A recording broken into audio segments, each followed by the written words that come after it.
Welcome to Anarchy Radio for January 25th. It looks like we'll be back in the studio live next week at the start of February or the week after. I'm not totally sure, but it looks that way. And I got notice that today's broadcast will be preempted by a KWVA sports broadcast.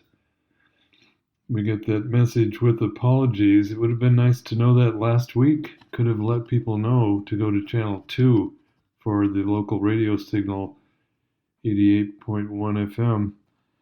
Would have let people know.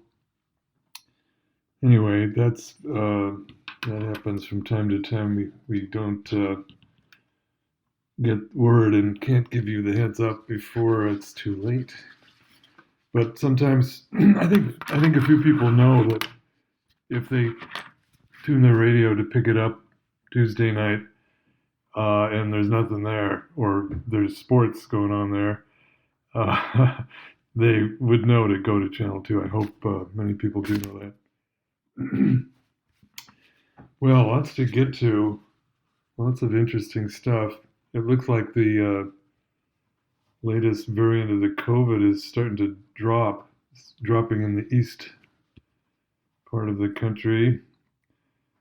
And they predict that soon it'll fall off out here in the west. It's California had 7 million COVID cases and 1 million in 1 week this past week. That isn't too great. Rising temperatures, The Independent, thank you, RC, has a story about a study actually drawing on 6 different studies in terms of rising temperatures and the toll on the increased risk of premature birth, increased hospitalization of young children, weight gain in babies. This is contained in a special issue of the journal Pediatric and Perinatal Epidemiology. And interesting note on that same topic, in Sierra Leone, this is the first person in Africa, Eugenia Cargbo, first person on the continent to hold the title of Chief Heat Officer in Sierra Leone. She has the task of protecting people there from extreme heat. Just a sign of the times. A Chief Heat Officer. There are heat officers in Miami-Dade County, Los Angeles, Phoenix, and Athens, Greece. The extreme heat is going to hit Africa quite hard. And here, this past June 2021, the hottest in Eugene's history. Oh boy. And let's see, in Java, Indonesia, the north coast of Java is being swamped due to the climate crisis, the rising temperatures in the oceans, rising sea level, villages, and at least one cemetery submerged. Well, I want to get to something not news-wise. I'm going to read a couple of things here, at least in part.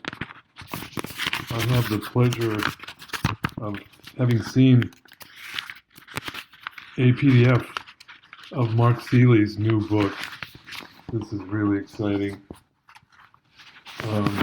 It's called Old Dog, and I'm really thrilled by it. It's not going to be out until the fall, so we're going to have to wait a little bit to be able to buy it. And I'm sorry for the shuffling of papers here, but I'm just thrilled by it. It's a little bit like Daniel Quinn's Ishmael, but it's better. It's very moving. It's really something else.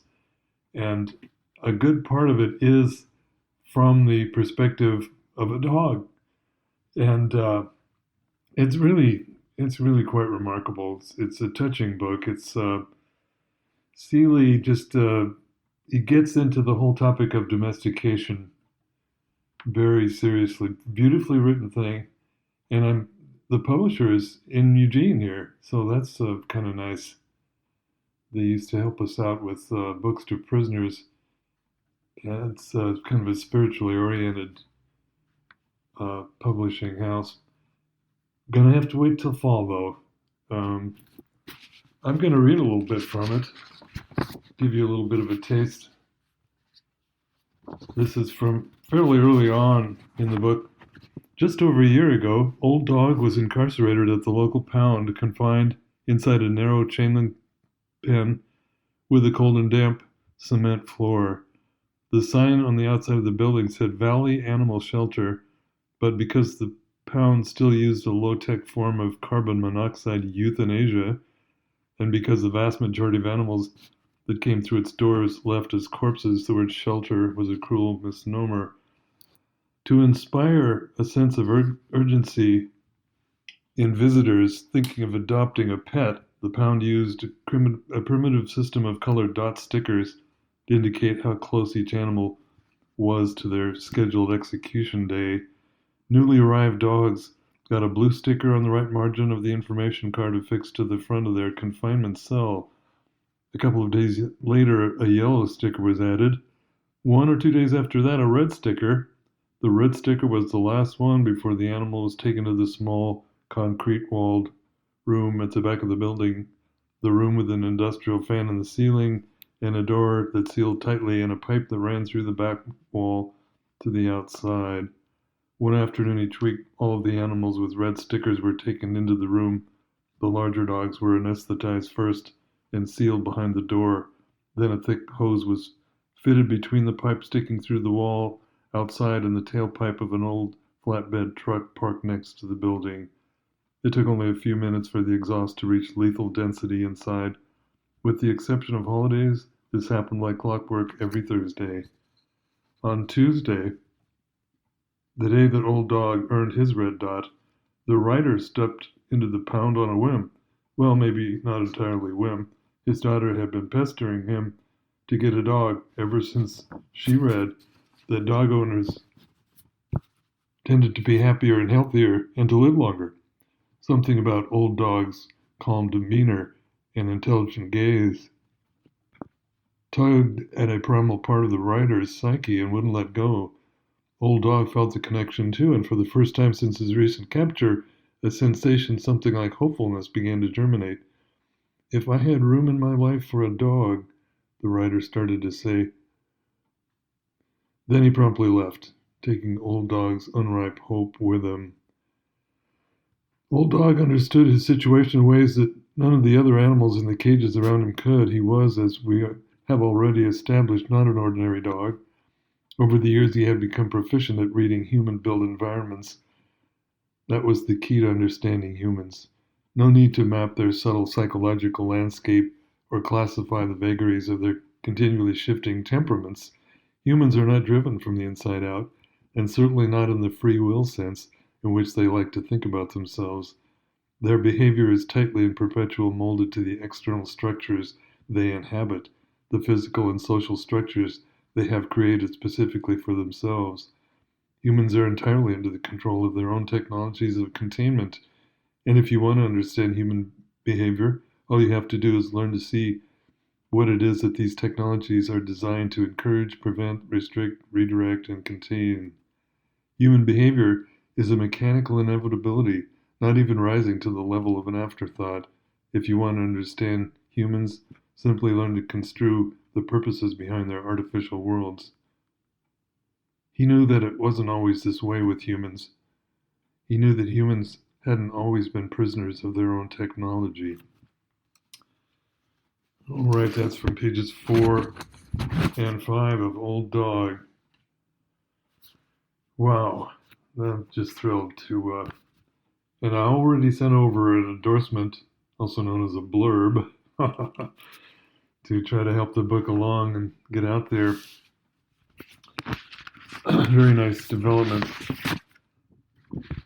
Well, I've had the pleasure of conversing with some Russian folks. This zine called Egalite.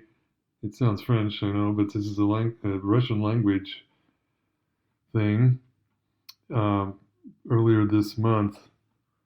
And they sent me, I think, 15 questions. And they wanted me to expand on pretty much every single one of them.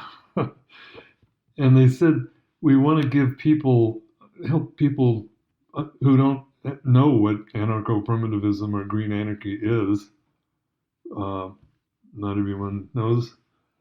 Uh, and it struck me that expanding on these questions really wouldn't do the job as well as maybe writing a preface, bit of an explanatory preface to the questionnaire. So I did that, and I'll read it. It's not very long, and I beg the pardon of people who've heard all this before. That's just boilerplate Zerzan. Maybe something here you haven't heard, or maybe you're newer to the show and you haven't heard it anyway. It reads, an anarchist perspective involves, I think, opposing all forms of domination. Classical 19th century anarchism determined that capitalism and the state were the primary forms or institutions of oppression, and a workers' movement aimed at self-management of the means of production was the answer. In the 21st century, some of us see the means of production not as a goal to capture, but in itself a big part of domination. Ascendant industrialism was not opposed in the main by anarchists any more than by Marxists. Speaking of Marxists, Friedrich Engels challenged anarchists and their emphasis on freedom.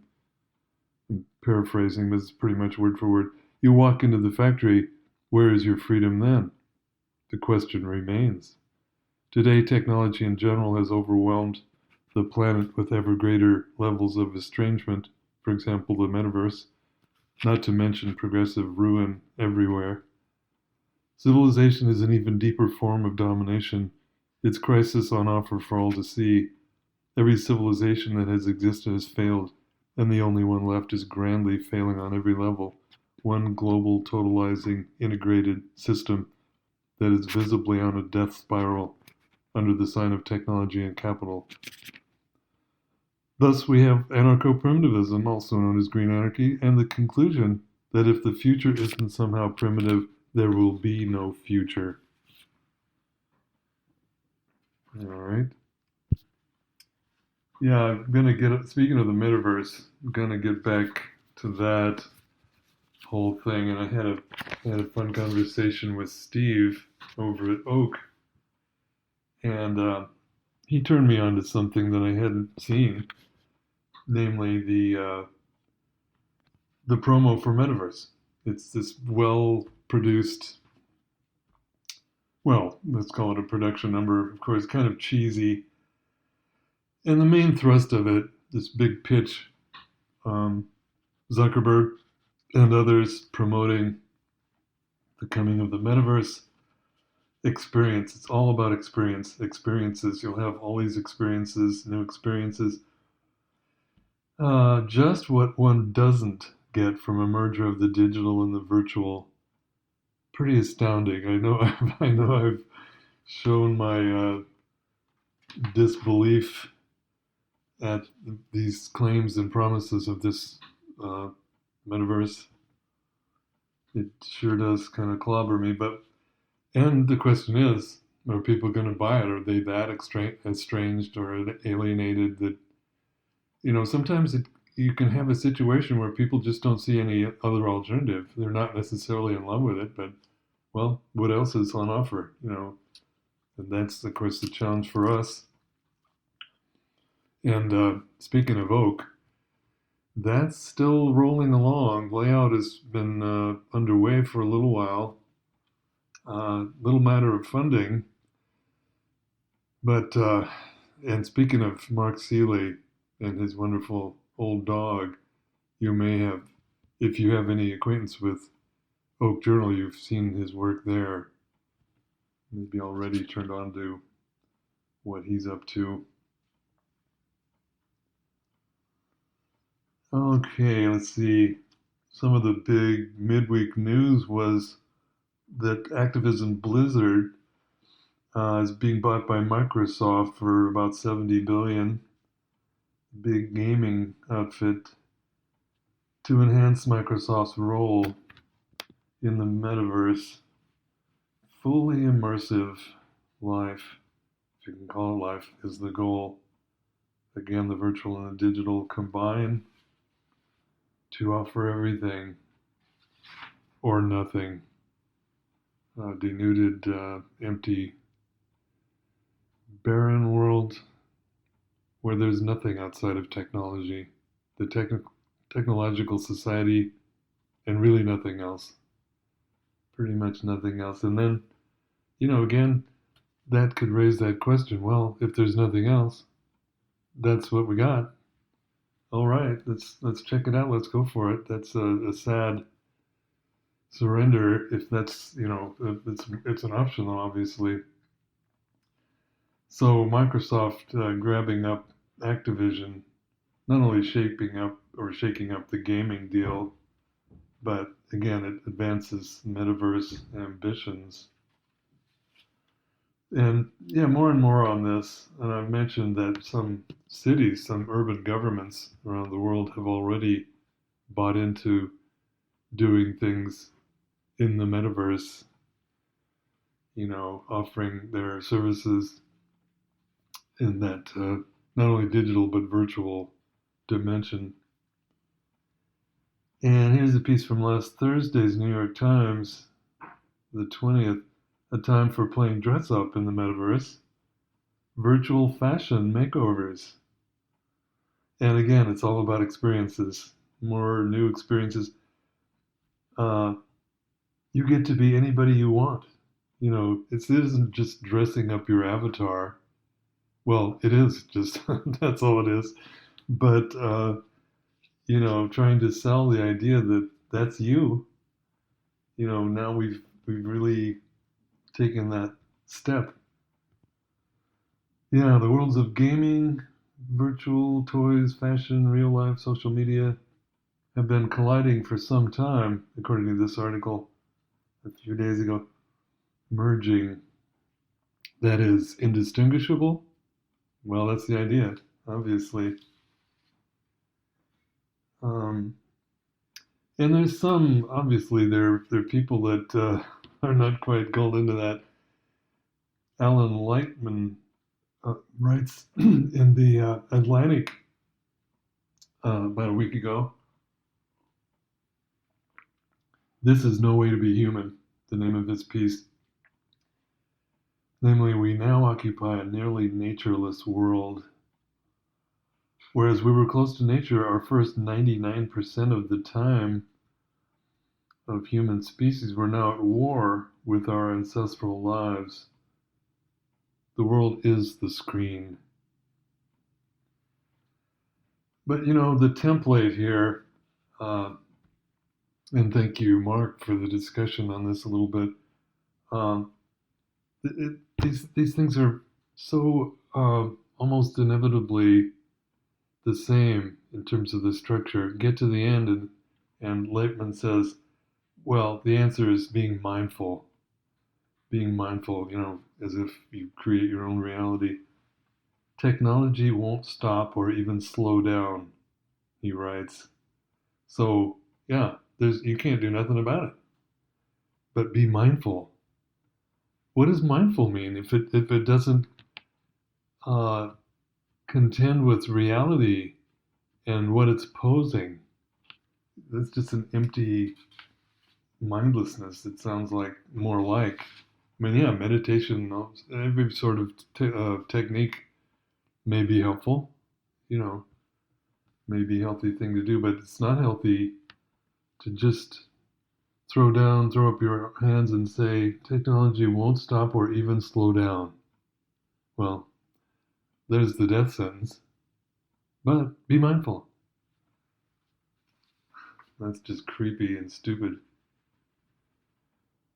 The Guardian, back on January 2nd, the piece there by Johan Hari, entitled Your Attention Didn't Collapse, It Was Stolen. Well, and this is, of course, the immersive technology, the technological culture on all sides. He points out that obesity is now endemic.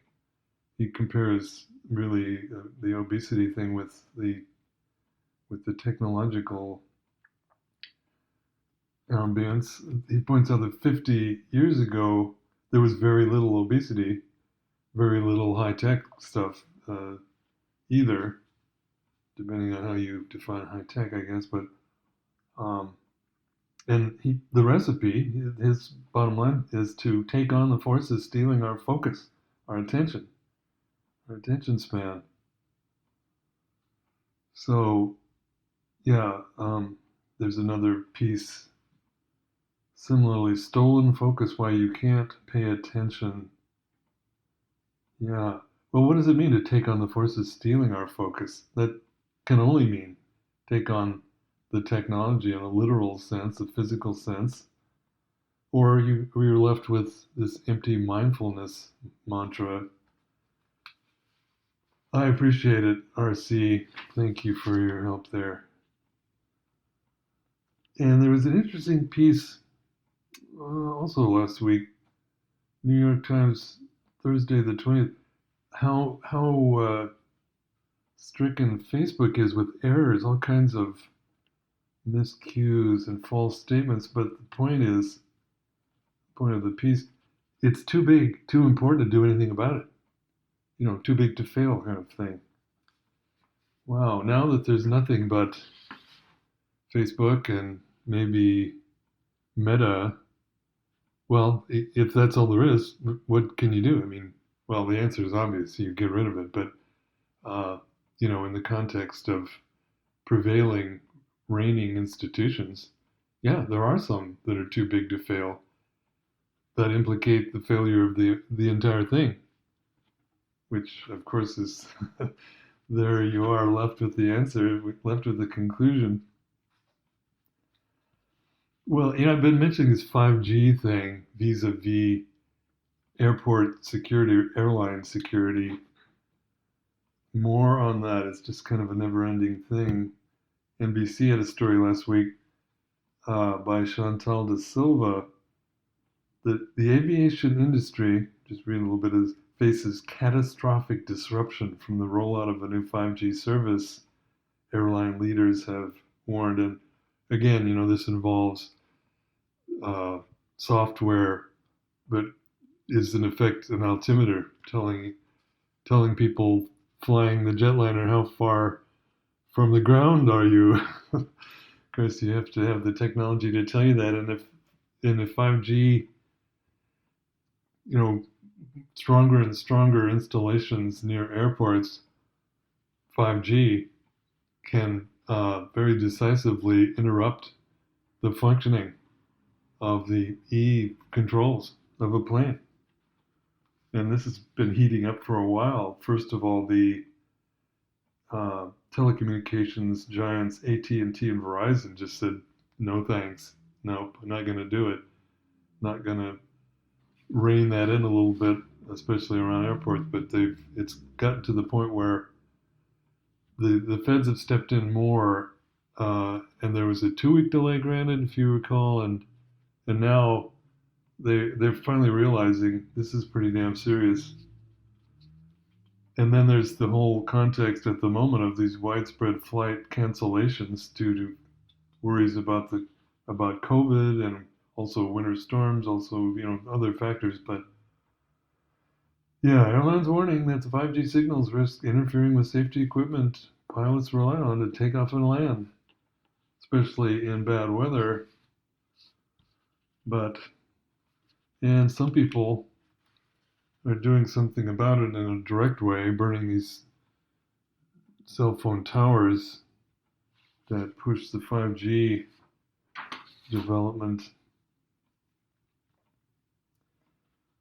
Yeah, kind of along those lines. Well, in the whole tech context, there was a story from Vice just last Friday about a chatbot on Replica AI app, and it's about a fellow who has a very close relationship with Lal, the artificially intelligent chatbox avatar, And the point is, this guy Stanley something isn't the only one having conversations with code across the globe. More and more people are turning to AI chatbots to fulfill their conversational needs. Wow, what a wasteland. So you have this fake robot conversation or dialogue. Yeah, Matthew Galt, and his offering is called The Promise and Terror of Artificial Intelligence, because that's exactly what it is. We're getting to the kind of world where there's nothing outside of it except this uh, ever-encroaching techno-sphere. Well, and the government is also having to get involved here in the US. We'll see where that goes. But the matter of cryptocurrencies, this was reported in Verge on the 21st. How to make cryptocurrencies greener as energy intensive Bitcoin mining booms. And by the way, this past weekend, there was a big slump in the value of some of these Bitcoin currencies, these private currencies. The mayor of New York, for example, lost a gigantic amount. He was getting his paycheck in, I think, Bitcoin, and the value pretty much collapsed. So that whole thing is just another bogus, house of cards. Yeah, but the thing about the energy drain that this is, and I've been mentioning how some towns and other places have been resisting these new or greatly enlarged data mining centers, which require so much energy to cool the quote mining that goes on there, which enables the internet, the whole online thing. So now that's becoming something of a public crisis. Well, there's always some wonderful stuff. Vice on the 21st, not Verge, but Vice, has a story about cows wearing VR headsets. Oh God, all this is so grotesque. Some reports from Russia and Turkey, complete with photos. Yeah, that's they want to make the cows produce more milk, so maybe VR will make them more calm and serene and happy. Does VR do that? As someone points out, no, it doesn't. It's a rather anxiety-producing thing for humans. So how is it going to work for cows? Are they going to be happier if they're looking at VR? Maybe some nice sunny green place that they never get to see. Oh boy, yeah, a decrease in anxiety in cows is the goal. Huh, man. Once again, couldn't make this stuff up. And here's a little fluky thing from Jefferson City, Missouri. The State Highway Patrol sent a statewide alert to the phones that are listening and searching for a stolen Batmobile in Gotham City. Well, there's no Gotham City in Missouri or anywhere else. This was the car used by the Joker in, for example, the '89 Batman movie. Anyway,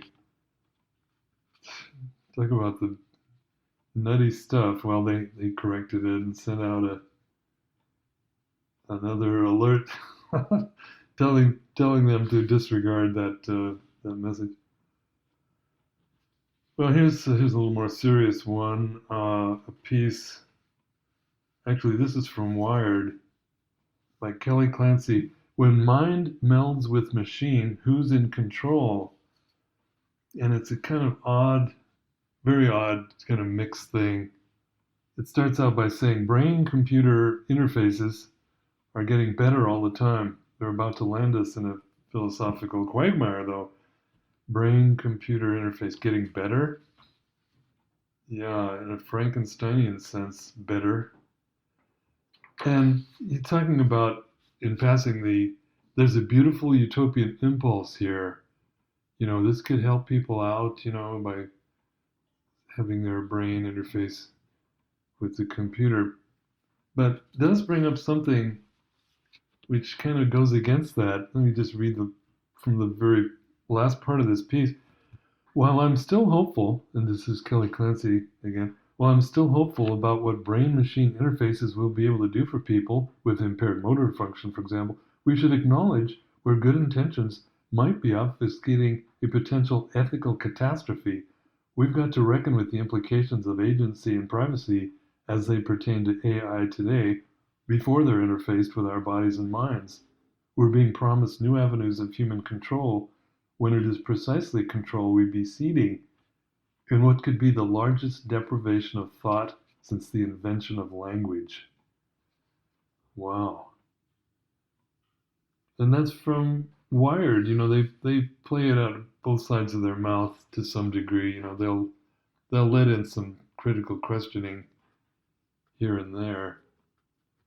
But yeah, that's pretty staggering conclusion there, or the question that's being raised. Wow, we're facing so much. I was looking at the current issue of Oregon Magazine, Oregon Quarterly, the magazine of the University of Oregon, and there's a profile in here of a U of O professor, Ramon Alvarado. It's kind of a weak piece. It kind of is very scattered and sort of truncated.